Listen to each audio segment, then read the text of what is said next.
মোৰ নাম মিছ মনোৰা বিবি, গাঁওখন সোণাগুলি গাঁও পঞ্চায়ত 2 নম্বৰ ৱাৰ্ডৰ। বহুত ভাল লাগছে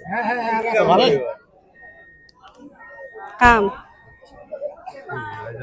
ৰাইজৰ লগত চবখানে মিলি জুলিয়ে ৰাস্তা ঘাট, গৰীব দুখীয়াৰ অৰুণোদয়, গৰীবৰ ৰেচন কাৰ্ড, বিকলাংগ মানুহৰ কাৰণে হেণ্ডিক্যাপ চাৰ্টিফিকেট সকলো মিলি সমাধান চাওক আজি ভালে লাগিছে। বহুত দিন মূৰত যেটো পৰিয়াল কেন্দ্ৰিক আমাৰ পঞ্চায়তত ৰাজ কৰি আছিল এটো খতম হৈ গল। আমি সকলোৱে আমি প্ৰতিজ্ঞাবদ্ধ, আমি মিলিজুলি কাজ কৰিম।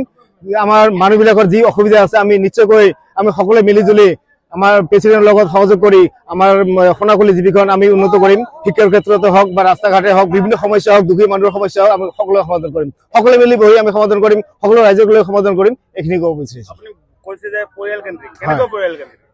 চাওক 3 টাইম সিহঁতে আছিল, কংগ্ৰেছৰ ফালৰ পৰা আছিল 3 টাইম, কিন্তু বিগত দিনবোৰত দেখা পাইছো একো কৰা নাই। গতিকে আমি নতুনত্ব বিচাৰিছো, এবাৰ নতুন হৈছে। আমি আশা কৰো সকলো ৰাইজে যিহেতু সঁহাৰি জনাইছে নিশ্চয়কৈ ভাল কাম হ'ব। শিক্ষাৰ ক্ষেত্ৰতে হওক বা ৰাস্তা ঘাটে হওক বা দুখীয়া মানুহ যিকোনো সমস্যা হওক সমাধান হ'ব। এইটো আমাৰ বাইদেউ প্ৰতিশ্ৰুতি দিছে আৰু আশা কৰো সকলো ৰাইজক লৈ আমি কাম কৰিম।